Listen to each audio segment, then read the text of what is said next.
Anna Muhammad Rasulullah.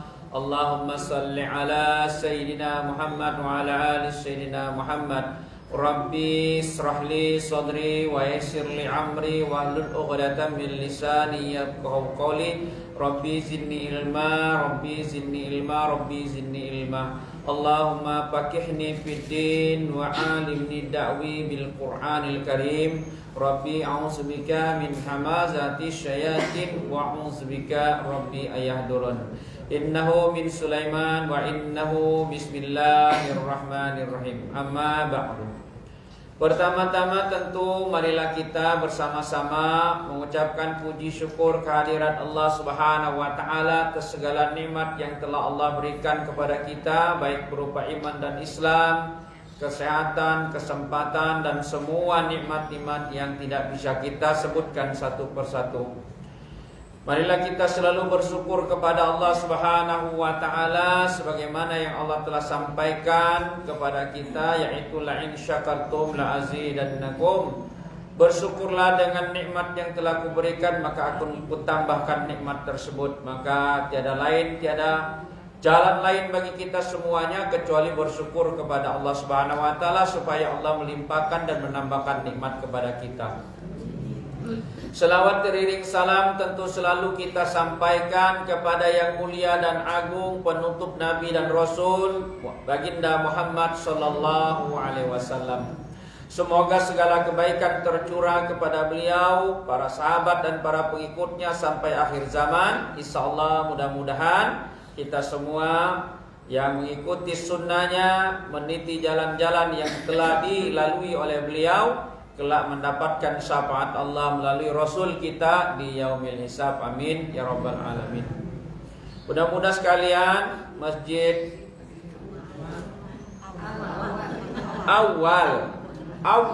masjid awal yang dicintai oleh suaminya masing-masing, yang insyaallah mudah-mudahan dirahmati oleh Allah Subhanahu wa taala. Kita semua diperjumpakan Allah kembali di bulan Safar dalam rangka untuk mentadaburi Al-Quran, dan kebetulan kita juga masuk kepada bulan yang dimana di bulan ini terdapat kemerdekaan Indonesia. Marilah kita sama-sama mensyukuri nikmat kemerdekaan yang telah Allah berikan kepada kita semuanya. Mudah-mudahan marilah kita juga berdoa kepada Allah Subhanahu wa taala agar kita semua dibimbing oleh Allah Subhanahu wa taala dengan bimbingan Allah, memahami Al-Qur'an dengan benar menurut yang Allah turunkan dan Allah kehendaki kepada kita. Diberikan Allah kekuatan dan kemampuan untuk menjalankan semua perintah dan menjauhkan semua larangan yang ada di dalamnya. Diberikan Allah kekuatan untuk mengajak kebaikan, istiqomah sampai kepada ajal menjemput kita. Kita juga berdoa kepada Allah jika ada di antara kita yang belum mendapat petunjuk hidayah Allah dari keluarga yang kita cintai, maka Allah berikan dia petunjuk dengan wasilah pengajian kita. Kita juga berdoa kepada Allah jika ada di antara kita yang punya hutang yang tidak bisa dibayar, sulit dibayar, belum mampu kita bayarkan, kita niatkan dan kita doakan kepada Allah semoga Allah memberikan rezeki dari jalan yang tidak kita sangka-sangka sehingga kita mampu melunaskan hutang-hutang kita. Dan juga berdoa kepada Allah Subhanahu wa taala agar di antara kita yang punya hajat-hajat baik, cita-cita, keinginan yang belum terkabul, Allah kabulkan, Allah ijabah semua doa-doanya. Kita berharap kepada Allah mencurahkan kepada kita keluarga yang sakinah, mawaddah, warahmah, anak-anak yang soleh dan solihah, keturunan yang beriman dan bertakwa kepada Allah Subhanahu wa taala. Al-Fatihah. A'udzu billahi minasy syaithanir rajim. Bismillahirrahmanirrahim. Alhamdulillahi rabbil alamin. Ar-Rahmanir Rahim. Maliki yaumiddin. Iyyaka na'budu wa iyyaka nasta'in. Ihdinas siratal mustaqim. Siratal ladzina an'amta 'alaihim ghairil maghdubi 'alaihim waladdallin. Amin ya Allah, amin ya Rahim. Amin ya mujibas syailin. Segala puji bagi Allah Subhanahu wa taala Karena kita semua tentu yakin dan percaya dengan doa itulah adalah jalan menuju kepada apa yang Allah akan kabulkan itu sesuai dengan apa yang kita minta, ya. Mari kita coba lihat bagaimana kita menjaga keselamatan kehidupan kita ini dengan cara berdoa kepada Allah, ya, di suratnya Al-Baqarah, suratnya 2 ayatnya 186. Suratnya 2 ayatnya 186. Baca.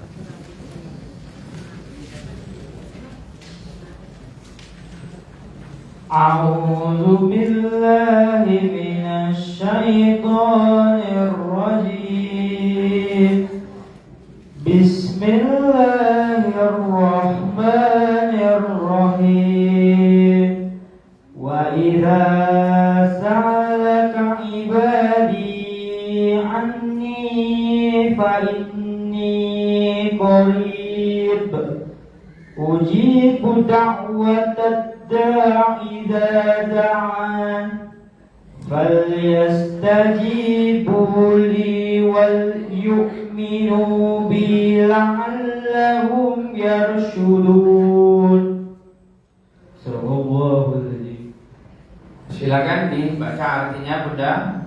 Ayat 186 suratnya Al-Baqarah. Bismillahirrahmanirrahim.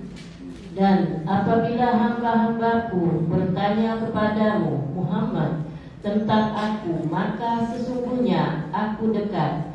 Aku kabulkan permohonan orang yang berdoa apabila dia berdoa kepadaku. Hendaklah mereka itu memenuhi perintahku dan beriman kepadaku agar mereka memperoleh kebenaran. Sadaqallahul azim. Masya Allah, Allah menyampaikan di dalam surat Al-Baqarah, ya, ayatnya 186, apabila hamba-hambaku bertanya kepadaku, maka sampaikan aku sesungguhnya dekat, kata Allah.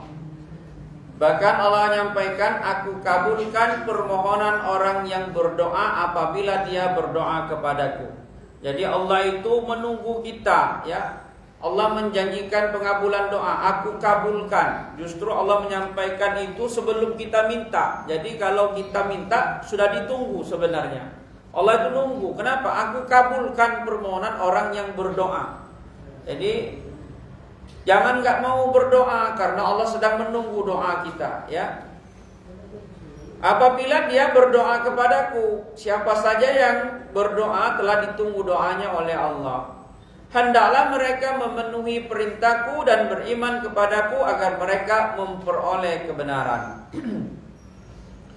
Jadi orang-orang yang berdoa itu syaratnya ada 3, kata Allah, ya. Pertama kali adalah memenuhi perintahku supaya mereka dikabulkan doanya.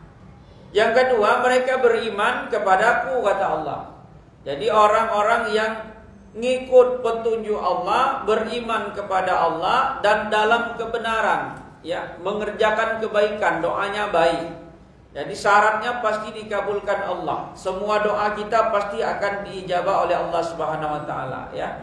Dan kita kalau berdoa kepada Allah berprasangka baik kepada Allah. Berprasangka baik itu adalah yakin bahwa doa itu pasti Allah kabulkan. Karena Allah menurut prasangka hambanya. Kalau kita berprasangka baik kepada Allah, Allah pasti akan mengabulkan. Tapi kalau kita berdoa lisannya, hatinya menolak, ya sulit untuk diterima. Karena apa? Ya artinya kita tidak memenuhi syarat dan ketentuan dari apa yang Allah sampaikan. Beriman, ya. Keyakinan itu berdasarkan keimanan kita kepada Allah. Iman itu yakin penuh, ya, kepada sesuatu yang kita pinta, ya. Hendaklah memenuhi perintah. Jadi sama saja seperti seorang anak biasanya kalau sudah memenuhi perintah, orang tua pasti ngabulkan doanya tuh lebih cepat, ya, kepada anaknya. Kenapa? Karena dia sudah memenuhi perintah, ya. Dan kemudian doanya yang benar. Kalau minta sesuatu yang baik pasti akan dikabulkan, tidak mungkin tidak dikabulkan, ya. Nah, inilah yang Allah janjikan kepada kita semua. dengan cara berdoa, maka tentu kita semua akan menjadi lebih dekat kepada Allah Subhanahu wa taala ya. Karena doa itu kalaupun belum terkabul akan menenteramkan jiwa kita. Minimal kita telah melepaskan unek-unek ya. Jangan bercerita kepada orang lain, karena bercerita kepada manusia ya permohonan kita dikabulnya tidak diceritakan dengan wong lain buat malu ya dong.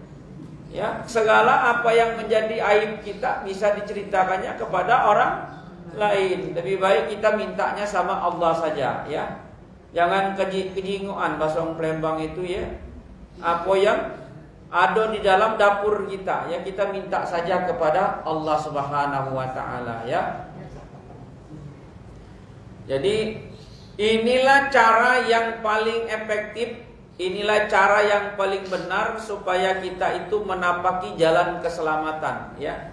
Orang-orang yang berdoa ini adalah orang-orang yang menapaki jalan keselamatan ya. Mari kita lanjut di suratnya, surat Asyura, surat 42 Asyura ya, ayatnya 26 ya. Suratnya surat 42 ayatnya 26.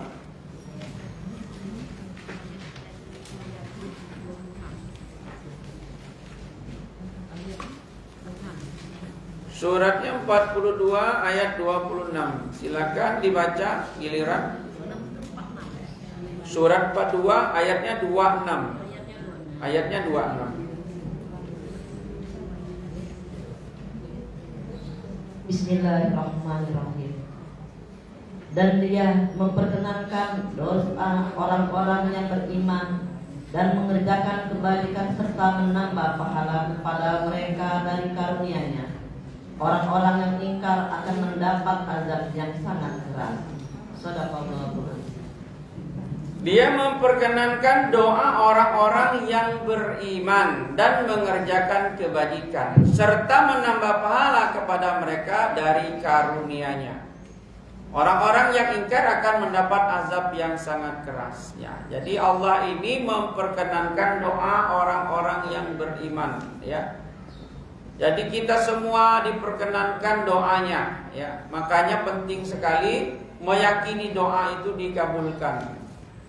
Serta Allah menambah pahala kepada mereka dari karunia-Nya. Bukan hanya dikabulkan urusannya hanya di dunia saja, tapi juga ditambahkan pahala dari karunia Allah Subhanahu wa taala ya. Jadi kita berdoa itu sekalipun belum terkabul di dunia, maka bisa jadi itu mengumpulkan kebaikan-kebaikan untuk menghapus dosa kita ya. Jadi kalau kita belum dikabulkan di dunia, akan dikabulkan kelak di akhirat doa-doa kita itu ya. Kita akan diberikan apa yang kita minta ya, sesuai dengan apa yang kita minta. Orang-orang yang ingkar akan mendapat azab yang sangat keras. Artinya orang yang tidak berdoa kepada Allah itu Allah akan murka. Maka kita wajib berdoa kepada Allah. Berapa kali kita minta kepada Allah dalam sholat? Dalam sholat 10 apa 12 kali? Kita minta 10 apa 15 kali? Setiap kali sholat berapa rakaat kita sholat? 17 rakaat. Berarti mintanya 12 kali. 17 kali ya. Mintanya 17 kan? Mintanya 17 kali ya. Iyyaka na'budu wa iyyaka nasta'in ya. Al-Fatihah kita baca 17 kali. Kalau 12 kali berarti ada yang kurang sholatnya. Apalagi 15 kali berarti kurang 2 rakaat. Kurang 2 rakaat ya, berarti sholat kita kurang 2 rakaat. Sehari semalam 17 kali paling tidak minimal kita meminta kepada Allah Subhanahu wa taala. Iyyaka na'budu wa iyyaka nasta'in. Minta kepada Allah Subhanahu wa taala sesuatu yang telah Allah janjikan kepada kita semua. Allah telah menjanjikan kepada kita ya. Apa? Bertemu berkumpul kepada orang-orang yang Allah berikan jalan kebaikan kepadanya. Sudah ada jaminan dari Allah Subhanahu wa taala ya. Jadi kita itu berharap kalau tidak diterima apa yang kita minta di dunia, maka Allah akan berikan kelak di akhirat ya. Maka berkumpullah kita dengan orang-orang yang soleh ya di surganya Allah Subhanahu wa taala, sebagaimana yang Allah janjikan dalam surat 4 ayatnya 68 69 ya. Suratnya 4 ayat 68 69.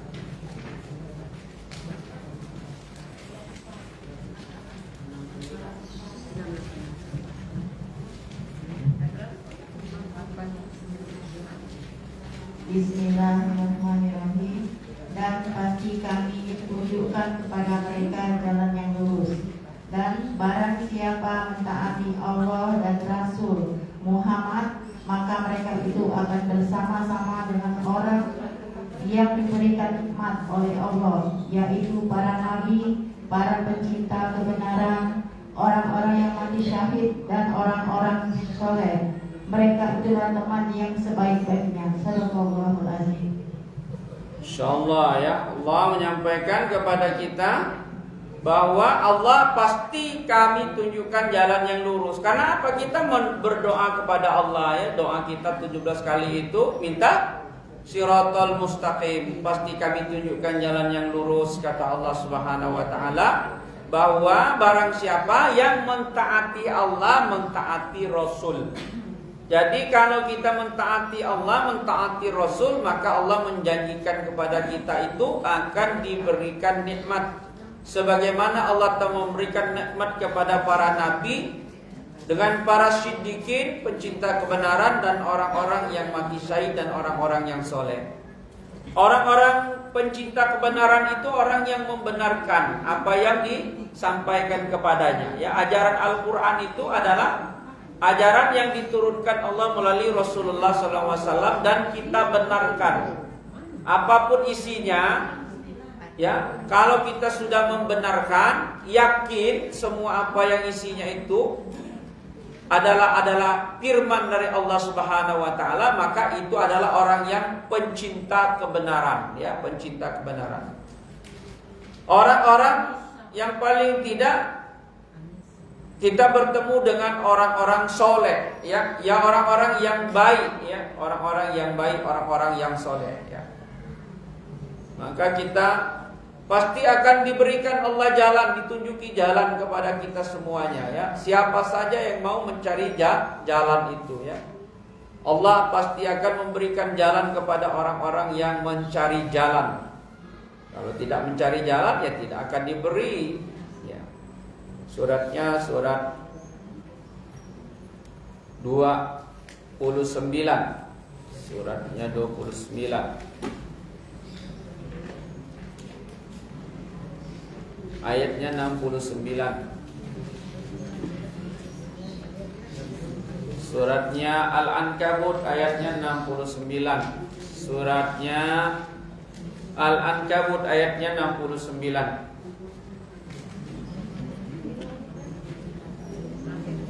Ya, di penutup ayat, di penutup surat. Ya, silakan.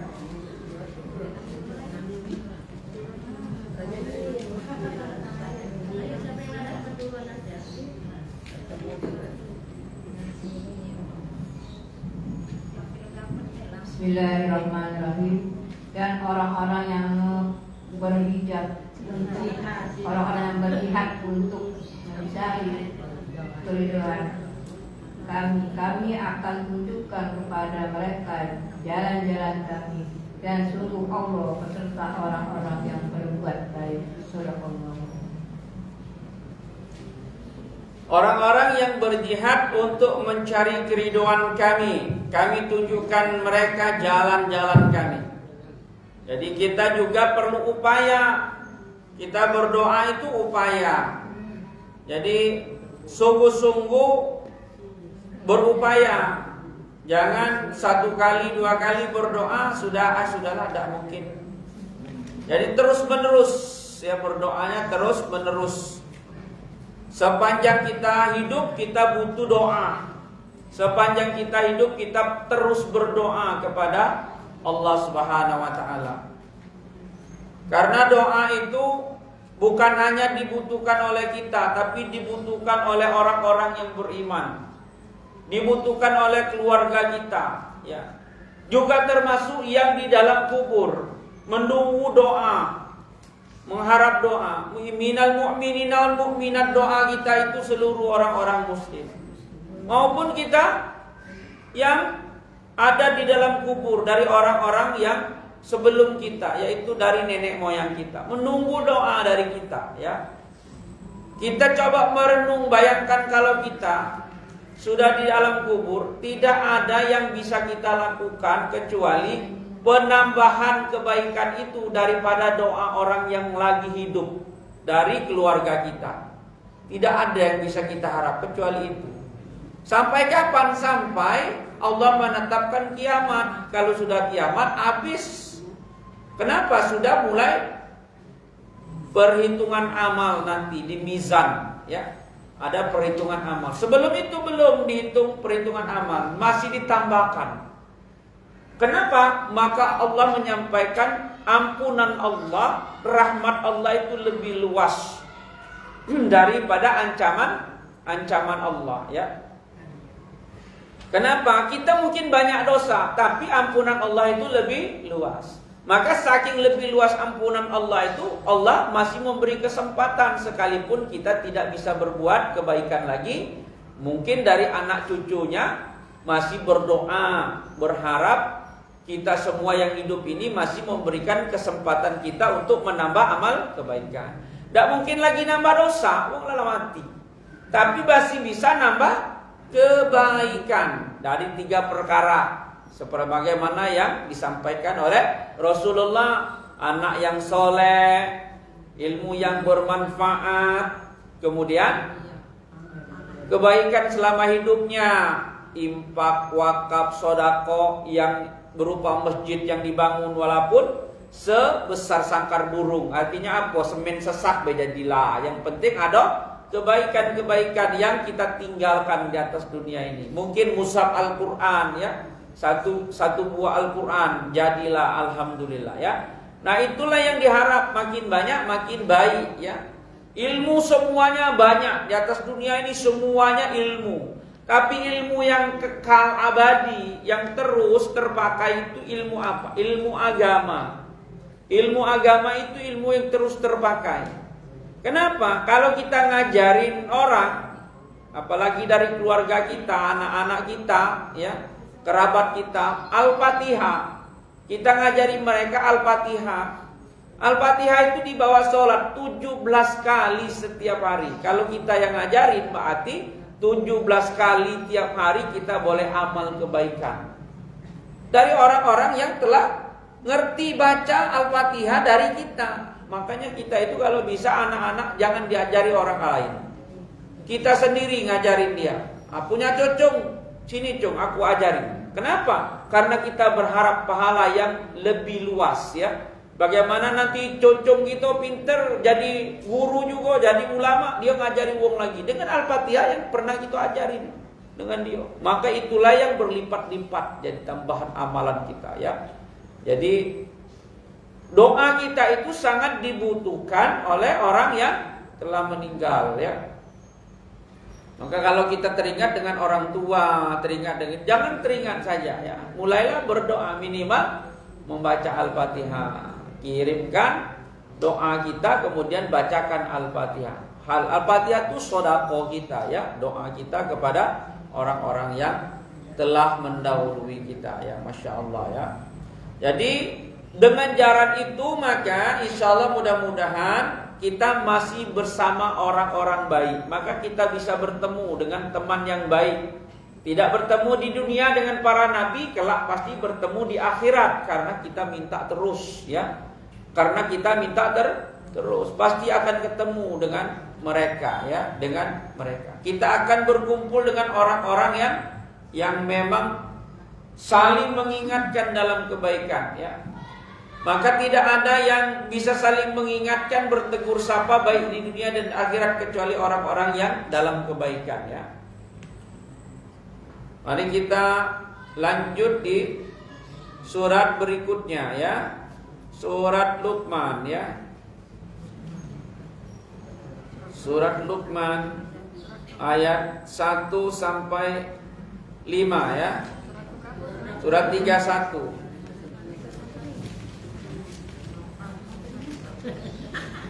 Surat 31. Surat Luqman ayat 1 sampai ayat 5. 1 sampai 5 Ustaz. Iya. Bismillahirrahmanirrahim. Alif Lam Mim. Inilah ayat-ayat Al-Qur'an yang mengandung hikmah sebagai petunjuk dan rahmat bagi orang-orang yang berbuat kebaikan, yaitu orang-orang yang melaksanakan sholat, menunaikan zakat, dan mereka meyakini adanya akhirat.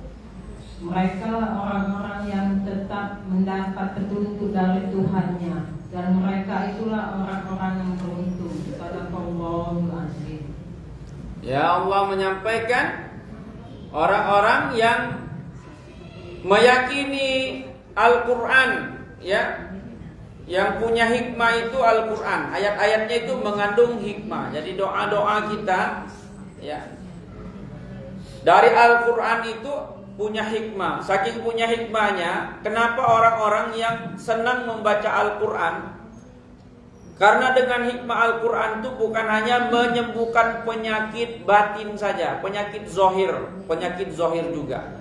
Ternyata, ya, orang-orang yang baca Quran itu bisa terhindar, lebih berpotensi untuk terjaga kesehatannya dari kanker, dari virus, dari segala macam bakteri.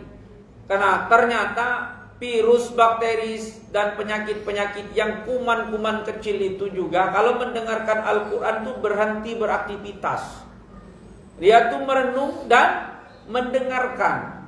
Maka kanker ganas, segala macam penyakit-penyakit itu bisa terhindar dari orang yang senang baca Quran. Tapi baca Quran yang istiqomah, ya, baca Quran yang konsisten, ya, aturannya ya sesuai dengan yang Allah kehendaki dengan kita. Membaca Al-Quran itu sesuai dengan, apalagi bacaannya itu betul-betul pas, ya, makhrajal hurufnya kena, nahu sorobnya kena, tajwidnya kena, ya.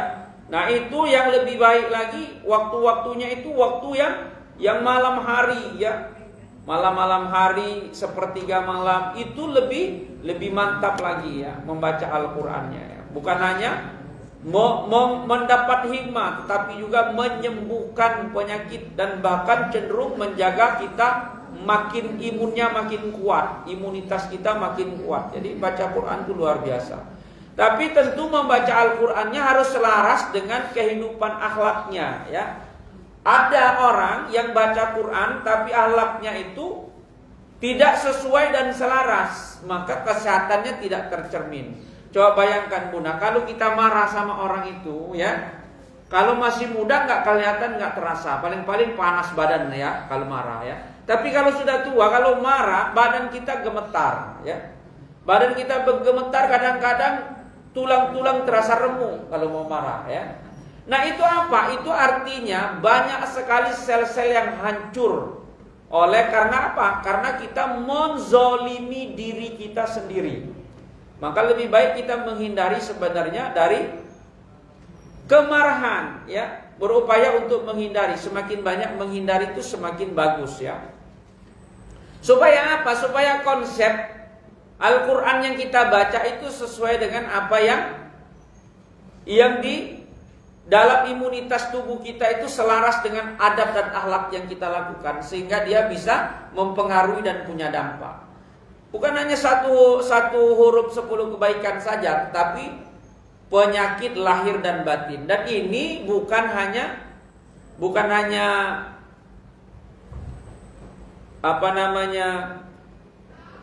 pembicaraan, tapi hasil penelitian terbaru ternyata dia menyembuhkan penyakit lahir, ya, penyakit yang mengenai kanker, ya. Masya Allah, ya, luar biasa. Nah, karena itu di samping itu hikmah ini juga memperoleh petunjuk rahmat bagi orang yang berbuat kebaikan. Ini yang dia maksud, ya. Jadi Al-Quran itu bukan hanya menjadi petunjuk, dan rahmat yang orang-orang yang berbuat kebaikan, tapi dia juga berubah menjadi perbuatan baik. Jadi dengan mengandung hikmahnya Al-Quran itu, maka Allah memberi pengajaran kepada kita sehingga kita memahami esensi daripada kebaikan-kebaikan dari isi Al-Quran itu, ya. Yaitu apa esensi yang paling tinggi? Yaitu melaksanakan sholat, menunaikan zakat, dan meyakini adanya akhirat. 3 elemen ini menjadi penting, ya.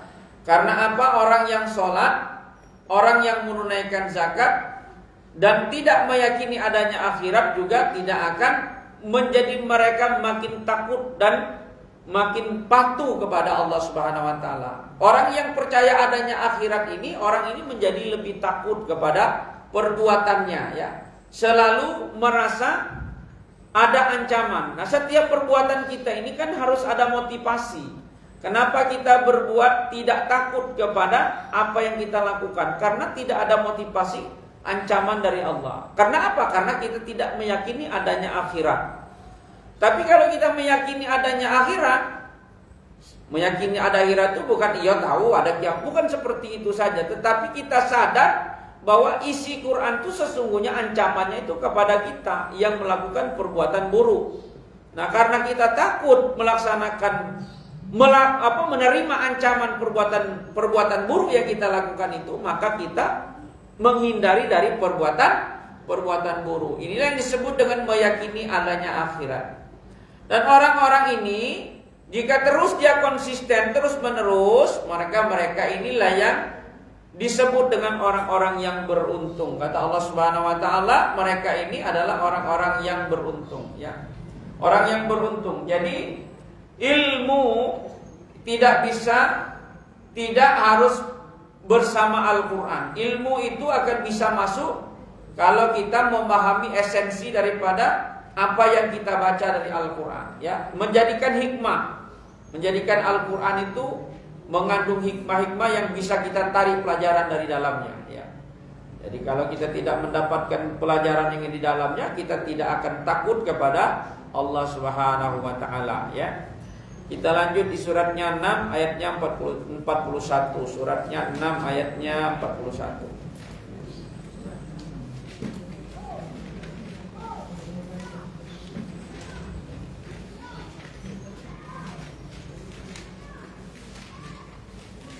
Suratnya 6 ayatnya 41.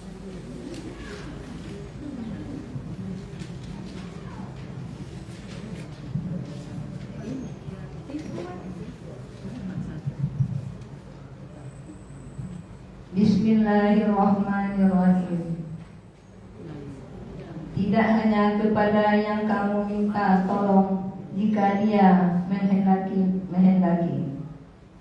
dan dia hilangkan apa bahaya yang kamu mohonkan kepadanya, dan kamu tinggalkan apa yang kamu persekutukan dengan Allah. Sadaqallahu adzim. Doa kita ini sebenarnya bisa menghilangkan bahaya, ya. Jadi doa kita itu juga bisa merubah takdir, ya, merubah takdir buruk. Hanya kepadanya kamu minta tolong. Jika jika Allah menghendaki, maka Allah akan hilangkan bahaya yang kamu mohonkan kepadanya. Jadi Allah itu bisa menghilangkan bahaya. Makanya kita perlu berdoa kepada Allah Subhanahu wa taala, merubah takdir kita, ya. Kamu tinggalkan apa yang kamu persekutukan dengan Allah, tapi dengan syarat kita tidak syirik, tidak mempersekutukan Allah, ya. Maka orang-orang yang terzalimi itu doanya mustajab. Kenapa doanya mustajab? Karena dia sedang dalam kesulitan, dalam bahaya, dalam ancaman, dalam tekanan, ya.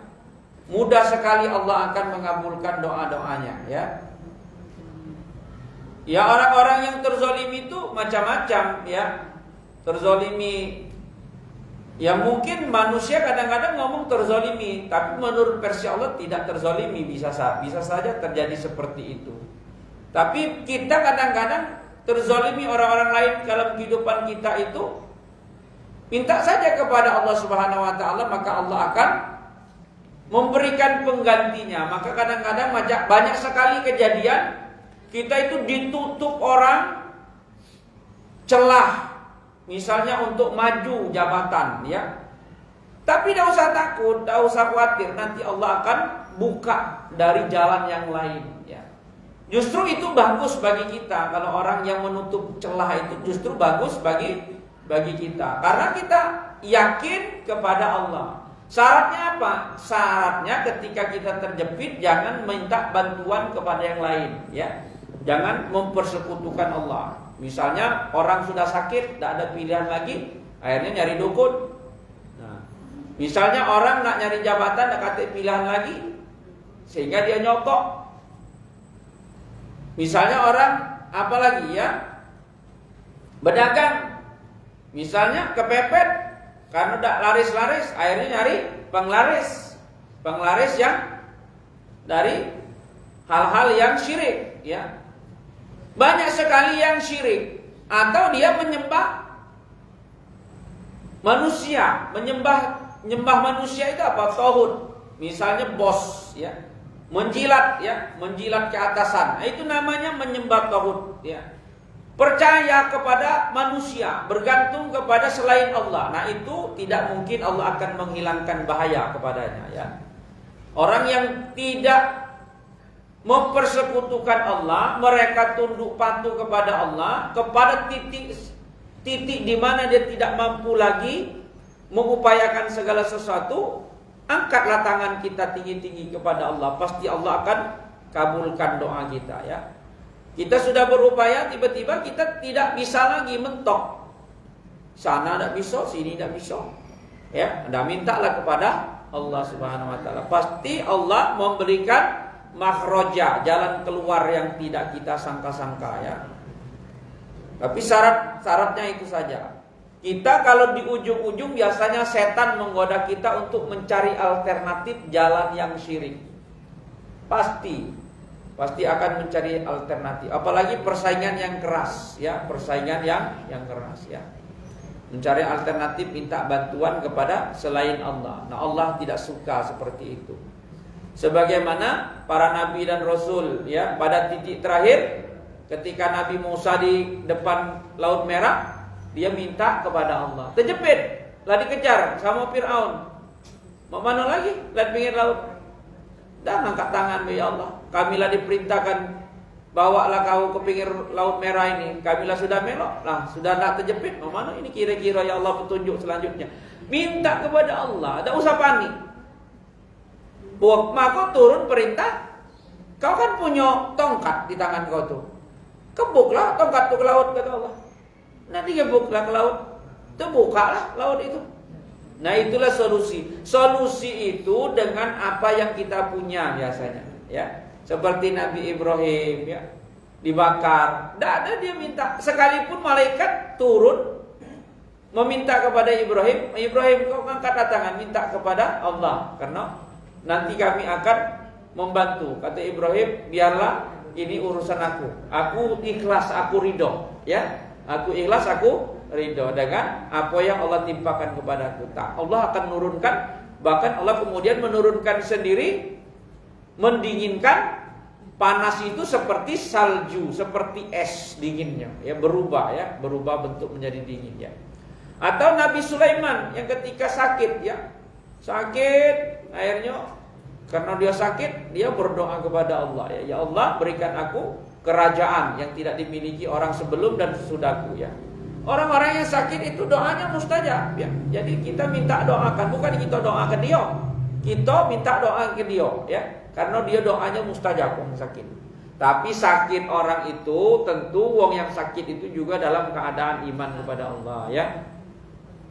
Tapi kebanyakan orang sakit itu kadang-kadang tergantung amal perbuatan selama dia sehat. Kalau selama sehat dia tidak pernah nyebut nama Allah, sulit keluar kata-kata baik dari mulutnya. Misalnya astagfirullah, la ilaha illa anta subhanaka inni kuntu minaz zalimin. Sulit keluar dari mulutnya, ya. Tapi kalau dia biasa mengucapkan kata-kata yang baik, insya Allah kalau dia sakit, itu yang keluar dari mulutnya. Kita ini terantuk di batu, Bun, itu menghapus dosa, Bun, ya. Mungkin terantuk kepala kita di sentor rumah, itu menghapus dosa, ya. Atau kena coket panas, ya, di dapur, ya, lagi goreng, kepercik banyu minyak, mungkin kita ada jahil lah mau laki kita, dibalas oleh Allah, ya, dengan ditimpakannya dengan panas minyak, dipercikkannya dengan minyak, itu menghapus dosa, ya, Bun, ya. Semua yang perbuatan kita yang terzolimi, ya, terkena dampak sehingga kita merasa tersakiti, itu namanya terzolimi. Terzolimi itu membuat doa kita mustajab, ya. Doa kita mustajab. Maka kita kalau misalnya terpercik banyu panas atau terpercik minyak, mungkin kita astagfirullahaladzim. Jangan ngucapnya ya. Jangan beraawai, ya. Kalau beraawai itu dak kate amal solehnya, pahalanya dak kate, ya. Tapi kalau kita mau beristighfar, maka kita dapat pahala dari istighfar, diterima ampunan dan kita tobat kita dari Allah Subhanahu wa taala. Masya Allah, ya. Jadi orang-orang yang senang gemar mengucapkan dari lisannya perbuatan-perbuatan yang mengundang Allah untuk mengabulkan doa, ya. Kita lanjut di suratnya 27 ayatnya 62. Suratnya 27. Surat 27 ayat 62.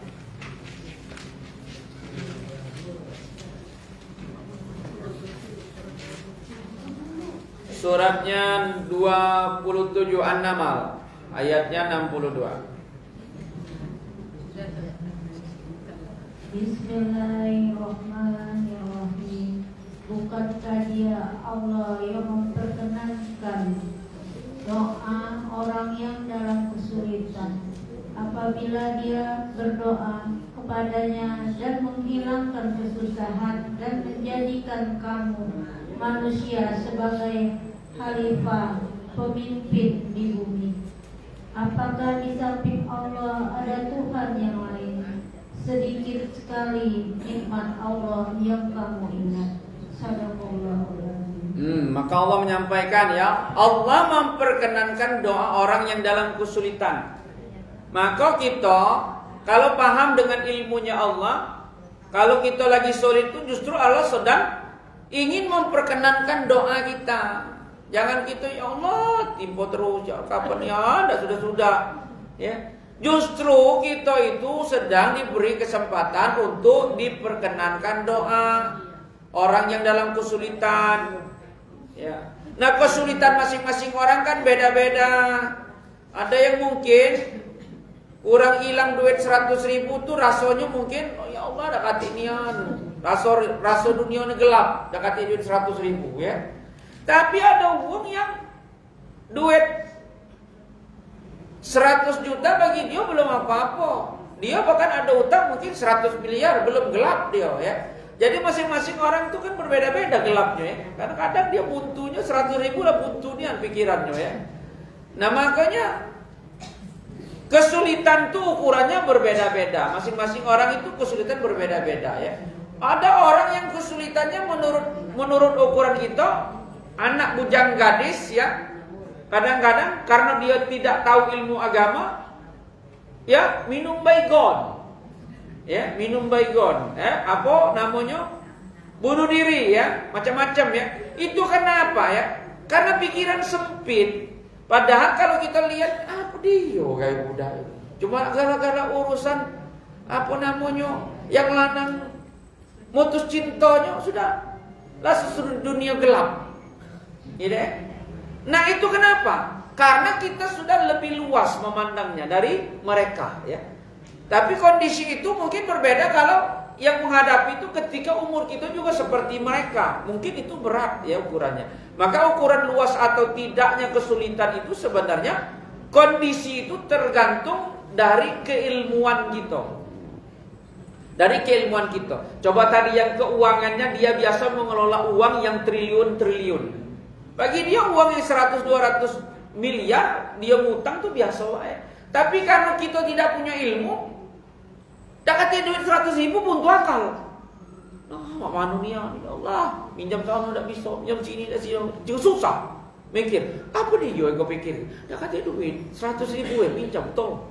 Pinjam 100 dulu, ya. Lagi ngetren kemarin kan pinjam 100 ya. Supaya silaturahmi jalan terus katanya ya.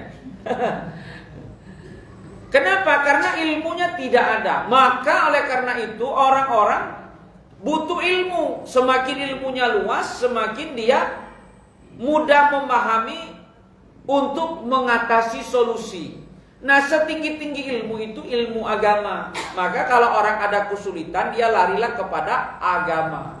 Jangan lari kepada yang membuat dia tambah sesat, yang membuat dia tambah mumet, tambah nggak karuan, tambah tidak ada solusi. Apa solusinya? Solusinya kalau orang-orang yang ada kesulitan, biasanya dia itu lari ya, biasanya lari. Kalau orang lari seperti Nabi Yunus lari ya, maka dia akan tambah sulit. Sulit. Coba lihat Nabi Yunus ya, meninggalkan umatnya. Kemudian Allah akan tambah kesulitannya apa? Ditelan iwak. Kenapa dia ditelan iwak? Karena meninggalkan umatnya. Nah, makanya kalau kita ada kesulitan jangan lari, tetapi berdoa kepada Allah. Kenapa? Karena saat itulah sebenarnya Allah sedang menunggu doa terbaik kita. Terbaik kita ya. Allah akan menghilangkan kesusahan. Syaratnya kita berdoa kepada Allah. Setelah berdoa kita terus berbuat kebaikan. Apa kebaikan kita tuh? Apa baik yang kita bisa berbuat baik? Kalau sementara kita cuma bisa sholat, ya sholat. Itulah perbuatan baik. Ya, diselesai sholat ngaji, selesai ngaji zikir, ya kan? Nanti kemudian kita coba bawakan pikiran tenang itu apa yang kita bisa dibimbing oleh Allah. Biasanya Allah akan turunkan bimbingan. Mungkin ada petunjuk dari Allah tentang solusi-solusi yang akan kita akan terima dari Allah Subhanahu wa taala ya. Apa endingnya kata Allah ketika dihilangkan kesusahan? Kamu menjadi khalifah, pemimpin di bumi. Maka kalau kita ada kesulitan, kita yakin pertolongan Allah akan datang, maka kita akan menjadi pemimpin di bumi. Apa pemimpin itu ya? Menguasai keadaan kehidupan kita, menguasai kehidupan kita ya. Jadi kalau kita tidak mendapatkan masalah dalam hidup kita, berarti kita tidak pernah akan mendapatkan tambahan ilmu, tambahan kebaikan, tambahan hikmah ya dari Allah Subhanahu wa taala. Syaratnya kata Allah, tidak ada Tuhan yang lain di samping Allah. Tidak ada Tuhan yang lain di samping Allah. Kalau ada Tuhan selain Allah, maka kalian tidak akan mendapatkan nikmat sedikit pun ya, sedikit sekali yang Allah akan berikan kepada. Jadi kita semua berdoa kepada Allah pada saat kesulitan ya, pasti Allah akan memberikan kita kemudahan, menghilangkan kesusahan kita ya. Kalau kita tidak memang mampu, pasti akan ada jalan lain yang Allah berikan kepada kita. Jangan pernah sekali-sekali kalau kita mentok, anak-anak kita tak lulus ujian, terus kita nak nyogok. Tak lulus begawi nak nyogok. Karena selamanya kalau kita nyogok berarti gaji dia itu haram ya. Ngapa? Karena hasil sogok-sogokan. Jangan pernah. Nanti Allah akan bimbing dia dengan cara yang benar, akan ketemu tempat jalan yang benar. Ya. Akan ketemu jalan yang benar, jalan yang baik baginya, yang pas dan cocok baginya. Tidak usah kita cari jalan yang tidak dibenarkan oleh Allah Subhanahu wa taala ya. Masya Allah ya. Kadang-kadang kita melihat sesuatu itu ya, di dunia ini kita sementara waktu kadang-kadang kesulitan, tapi setelah kita nanti kemudian di ujung kalau kita baru merasakan oh iya ya, oh iyanya itu nanti kadang-kadang lah udah di ujung. Uyahnya itu kadang-kadang sudah di ujung. Baru kita dapat sesuatu yang seperti itu ya. Coba kita lihat ya. Suratnya surat 21 ayatnya 87. Suratnya 21 ayatnya 87.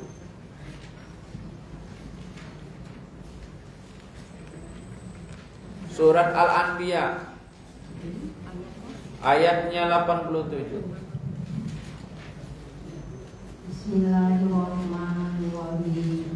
Dan ingatlah kisah Yunus ketika dia pergi dalam keadaan marah. Lalu dia menyangka bahwa kami tidak akan menyulitkannya. Maka dia berdoa dalam keadaan yang sangat gelap. Tidak ada Tuhan selain Engkau, Maha Suci Engkau sungguh. Aku termasuk orang-orang yang zalim. Shadaqallahul-Azim. Nah ini syarat ketentuan ya Bun ya. Kalau kita biasanya, kalau ketika Yunus dicontohkan Allah, dia pergi dalam marah. Kalau pergi dalam keadaan marah seperti kalau suami istri lagi marah, balik ke rumah mertua, balik ke rumah orang tua kembali. Nah marah ya. Harusnya jangan balik, cari solusi dulu ya, jangan balik ya. Kan ada aturan ya, bini tidak usah ditegur berapa hari ya, masih juga tidak nurut, dipisahkan tempat tidur, masih juga tidak nurut, baru diantar balik semua lakinya ya. Masih juga tidak galak, ya sudah berarti memang tidak galak nurut lagi ya, berarti bisa pisah. Jangan marah, ketika marah ya, meninggalkan sesuatu maka kamu akan ditimpa kesulitan. Kecuali kalau marah, cara Nabi ya, begitu dia marah, dia tinggalkan itu, dia pergi ke mana? Pergi ke masjid. Pergi ke masjid ya. Jangan tinggal ke rumah ya. Pergi tidak tegeruan ya. Nah, ini kebiasaan. Sudah ada contoh Nabi Yunus ya. Nah, pergi dengan keadaan kemarah, akhirnya Allah timpakan kesulitan. Dan kemudian kalau ditimpa kesulitan, cepat bertobat kepada Allah. Jangan kita menyalahkan orang lain. Ya. Ada contoh kemarin dokter ya, sama pasien. Kenapa nak nyalahkan dokter? Ya. Kenapa nak nyalahkan dokter? Oh, mak dewek TBC. TBC itu kan penyakit.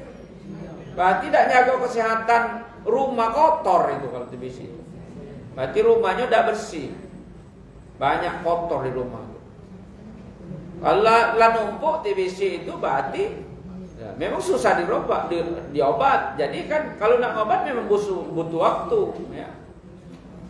Jadi jangan selalu menyalahkan orang lain. Dalam keluarga juga seperti itu. Suami tidak boleh nyalahkan istri, istri juga tidak boleh nyalahkan suami. Yang salah tuh saya sendiri. Maka sebagai Nabi Yunus menyalahkan dirinya sendiri. Ya Allah, aku termasuk orang yang zalim. Begitu juga dengan Nabi Adam. Ya Allah, aku termasuk orang yang zalim, kata Nabi Adam. Ya, tidak nyalakan orang lain. Apa nyalakan? Gara-gara kau jin, kau ngoda, aku laju aku diturunkan dari surga. Ya, tidak, tapi menyalahkan diri sendiri. Yang buat ribut dalam keluarga itu, perhatikan, saya ada berapa kali ya mengaporkan suami istri itu ya. Dia itu saling kau tuh, nah masalah kau tuh, tidak selesai barang itu. Tidak usah lagi banyak cerita, saling maafan, udah. Tidak usah banyak cerita. Kapan kau tuh, nah saling kau tuh ujungnya tidak selesai barang itu, saling marah. Kapan nak namanya nak akor, lupakan masa lalu, hadaplah masa depan. Ngapo dulu galak, ngapo dulu akor. Rasa kelap tamu kali ngapo galak itu. Ini. Nah saat ngapo galak itulah yang kita ingat. Tidak usah lagi yang cerita pada saat kita dah. Jangan mencari, kalau donat itu jangan mencari lubangnya, Bun. Kita fokus kepada daging donatnya. Jangan nengok lubangnya, ya. Nah itu kalau wong nyingok penyakit itu dia fokus seperti lalat mencari tempat busuk. Tidak pernah akan ketemu tempat yang bagus. Kenapa ya? Ya dia Kau tuh pemarah, kau tuh kau. Dan sudah, tidak selesai barang. Jadi yang benar itu merenung dan salah diri sendiri. Ngapo laki galak keluar? Oh, aku nih di rumah jarang mandi. Memangnya busuk aku nih. Ya Allah, maafkan aku ya Allah. Aku nih memang agak penyukan wongnya dari dulu. Ngapo laki dia agam, mertua dah agam ya Allah. Aku nih memang wongnya penduduk. Laki wong tua mertua ini jam 3 lah bangun lah masa aku nih jam 7 metu ke dapur langsung makan. Kan dianggap wong memang. Iya kan?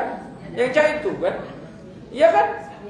Ya namanya itu akhirnya kan harus sadar diri bahwa memang sifat kita tuh buruk. Jangan ada cocok memang dia ini mertua ini tidak bagus. Nah, itulah yang menyalahkan orang lain. Tidak ketemu kalau menyalahkan orang lain. Mencari titik temu itu mana tempat asal awalnya yang membuat kita itu menjadi cocok ya. Yang banyaknya yang lain-lain lupakan ya. Ya, sehingga kita menjadi orang yang. Mari kita lanjut di ayat berikutnya, ayat 88-nya. Dibaca ayat 88. Ya, ayat suratnya tadilah, suratnya tadi itulah, dia Al-Anbiya. Ayat berikutnya. Maka kami kabulkan doanya dan kami selamatkan dia dari kedukaan. Dan demikianlah kami menyelamatkan orang-orang yang beriman. Allah kabulkan doa. Jadi Allah mengabulkan doa itu kalau kita itu sudah tahu posisi kita, sudah tahu dengan diri kita. Kita ini hamba, kita itu tidak baca apa-apa, kita ini tidak ngerti apa-apa, kita diminta tolong dengan Allah dan nyerah total. Allah itu senang kalau kita sudah nyerah total. Kalau kita cacak-macak masih nak pintar-pintaran belum ditolong oleh Allah. Biar kenyawai. Nah, kalau kita sudah nyerah total maka Allah akan menyelamatkan. Apa yang bukti itu nyerah total? Itu tadi kalau kita dua laki bini, kita merasa kita yang salah. Maafkan aku ya, maafkan aku Pak, maafkan aku Mbak misalnya.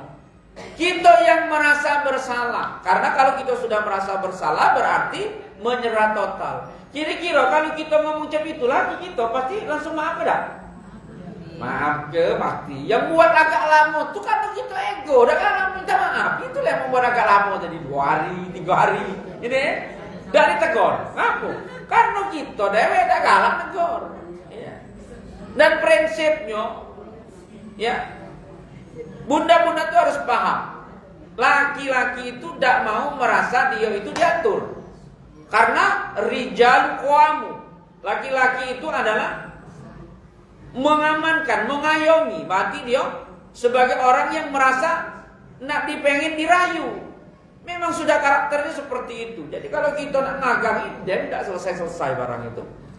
Jadi kita memang posisinya memang harus tahu dengan karakter masing-masing. Pun sebaliknya, suami dengan istri juga kalau nak selesai cepat-cepat dirayu bini. Ya. Dengan cara itu maka cepat akan selesai urusannya. Maka konsep kehidupan dalam rumah tangga Rasulullah itu banyaklah canda dan tawa dalam kehidupan rumah tangga. Canda dan tawa. Segala macam kebutuhan saat suami istri itu dengan sindiran-sindiran. Makanya wong dulu itu punya yang disebut adat kita itu, kalau di Bubah sana namanya senjang, kalau di Palembang ini namanya pantun sahut. Apa namanya? Lenggang. Lenggang ya. Itu adalah adat cara kita dua kalimat pertama tuh sampiran ya. Yang dua kalimat kedua itu isi. Maka katakan kalau sarang itu pantun-pantun yang dibuat. Sebenarnya itu adalah bentuk-bentuk bagaimana caranya itu menggiring orang lain untuk memahami apa yang mau kita kendaki dengan cara yang halus.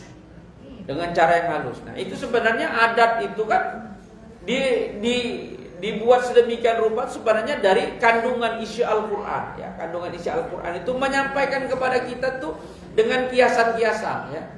Jadi dalam kehidupan rumah tangga itu seperti itu. Jadi dibuat sedemikian rupa supaya apa? Supaya kehidupan rumah tangganya itu selalu penuh keharmonisan. Bukan tidak ada masalah. Setiap rumah tangga itu pasti ada masalah. Kalau tidak ada masalah, berarti bukan rumah tangga ya. Kalau nama rumah tangga pasti ada masalah. Masalah itulah yang membuat mereka harmonis. Harmonis itu ketemunya itu, mawaddah itu ketemu itu karena ada perbedaan. Kalau udah kata perbedaan, tidak ada mawaddah. Karena mawaddah itu adalah sebuah perbedaan antara pasangan ya. Karena perbedaan itulah yang diakorkan oleh kita. Yang ini dikurangi dikit, yang ini tambah dikit, yang ini kurangi dikit, ini yang tambahin dikit, sehingga jadi cocok ya. Maka Allah menyampaikan kami selamatkan dari kedukaan. Siapa saja yang mau diselamatkan oleh Allah dari kedukaan, ya maka dia harus tunduk patuh benar-benar kepada Allah Subhanahu wa taala ya. Kita lanjut di suratnya 41 ya. Ayatnya 30 ya. Suratnya 41 ayatnya 30.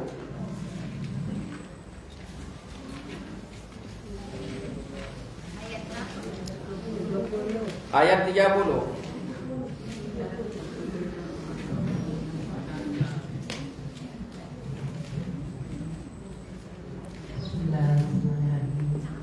Sesungguhnya orang-orang yang berkata Tuhan kami adalah Allah, kemudian mereka melakukan pendirian mereka, maka malaikat-malaikat akan turun kepada mereka dengan berkata, janganlah kamu merasa takut dan janganlah kamu bersedih hati, dan bergembiralah kamu dengan memperoleh surga yang telah dijanjikan kepada Sadaqallah. Jadi kalau kita sudah berdoa kepada Allah, teguhkanlah pendirian kita ya. Orang-orang yang yakin kepada Allah itu, maka dia berprasangka baik, pasti Allah turunkan malaikat kepada mereka untuk mengabarkan dua hal, yaitu menghilangkan ketakutan, menghilangkan kesedihan. Jadi kita kalau pengen membuktikan bahwa kita itu betul-betul nyerah kepada Allah, itu tidak gelisah lagi. Apapun persoalan kita, kalau kita sudah berdoa kepada Allah, kalau masih gelisah, berarti kita belum percaya yakin 100% kepada Allah. Jadi kalau kita sudah percaya menyerah kepada Allah itu, ya sudah, apa yang Allah kehendaki, ya kita melok baik. Maka akan hilang rasa takut, hilang rasa sedih. Kegalauan, kegundahan, kebuncahan, segala persoalan itu pasti ada dalam setiap kita. Tapi kalau kita yakin ada Allah, maka kita akan menjadi tenang. Semua pasti akan selesai. Semua akan pasti selesai.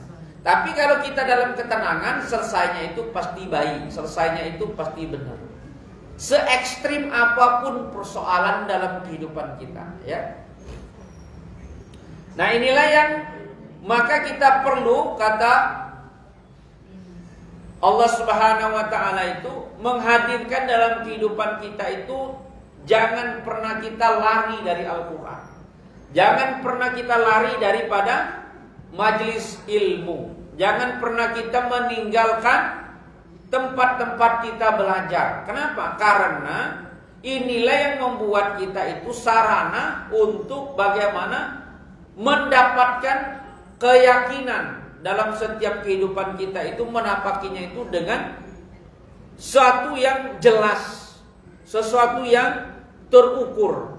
Kenapa kita jelas tidak takut dengan segala sesuatu dan keadaan? Karena kita tahu isi segala macam daripada berita Al-Quran itu sampai pada titik visi surga dan nerakanya.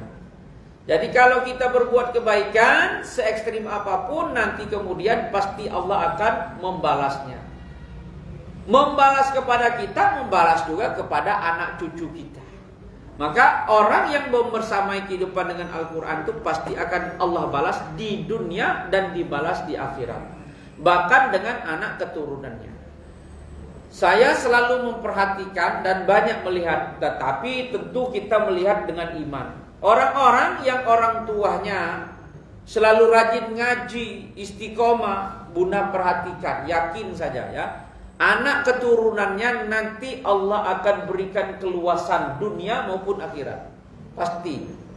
Saya selalu memperhatikan orang tuanya yang neneknya, kakeknya senang ngaji, anak-anak cucunya pasti Allah berikan kemudahan dalam kehidupannya. Ya. Maka jangan pernah tinggalkan ngaji. Kenapa? Karena ngaji itu adalah sarana pertolongan dari Allah Subhanahu wa taala, ya. Itu berkahnya bagi anak cucu kita. Kita pribadi tentu kita akan mendapatnya senyatanya pasti, baik fisik, baik di dunia maupun di akhirat. Kalau anak cucu kita, saya sering memperhatikan, pasti mereka akan hidupnya itu akan lebih berkah, kalau orang tuanya konsisten istiqomah ngaji. Allah tunjuki kebaikan-kebaikan bagi anak cucunya, ya. Insyaallah mudah-mudahan kita semua diberikan Allah jalan keselamatan baik di dunia dan akhirat. Karena visi kita adalah visi surga, visi kita adalah visi akhirat. Mudah-mudahan Allah Subhanahu wa taala memberikan jalan kebaikan bagi kita sampai kemudian Allah menjemput kita dengan cara yang terbaik, dengan cara yang husnul khotimah. Subhanakallahumma wa bihamdika asyhadu an la ilaha illa anta astaghfiruka wa atubu ilaik. A'udzubillahi minasyaitonirrajim. Bismillahirrahmanirrahim. Rabbana zalamna anfusana wa illam taghfir lana wa tarhamna lanakunanna minal khasirin. Rabbana afriq alaina sabra wa sabbit aqdamana wa ansurna 'alal qaumil kafirin. Allahumma ya Allah, ampuni segala dosa dan kesalahan kami, dosa dan kesalahan kedua ibu bapak kami dan kedua mertua kami, nenek moyang kami, keluarga yang kami cintai ya Allah, baik yang hidup maupun yang sudah mendahului kami. Setinggi gunung, seluas samudra, sebanyak puing di lautan ya Allah, semuanya hapuskan ya Allah. Ya Allah, kami mohon padamu ya Allah, tutup aib-aib masa lalu kami ya Allah. Jauhkan kami dari segala halangan, rintangan, gangguan. Jauhkan kami dari segala macam penyakit ya Allah. Ya Allah, jauhkan kami ya Allah dari segala ketakutan ya Allah. Ya Allah, tunjuki kami jalan yang lurus, jalan yang benar, jalan yang Engkau ridhai. Mudahkan jalan bagi kami ya Allah, menapaki jalan-jalan istiqomah, jalan kebaikan, jalan-Mu ya Allah. Angkat harkat derajat kami, angkat harkat derajat keluarga kami. Jadikan keluarga kami keluarga yang makomnya terpuji di antara hamba-Mu dan terpuji di sisi-Mu. Rabbana atina min ladunka rahmatan wa hayyi' lana min amrina rasyada. Rabbana atina fid dunya hasanah wa fil akhirati hasanah wa qina azabannar. Subhana rabbika rabbil izzati amma yasifun. Wassalamu alal mursalin. Alhamdulillahirabbil alamin. Wassalamualaikum warahmatullahi wabarakatuh.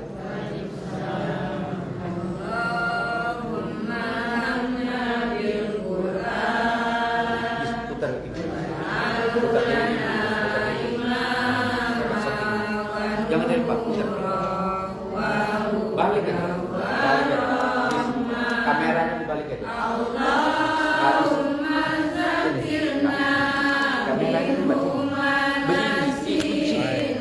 Ini nih pertanyaan.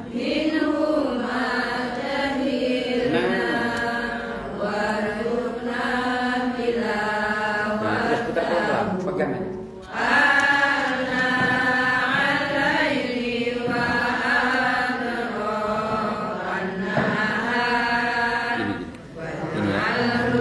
Kagak. Pegang.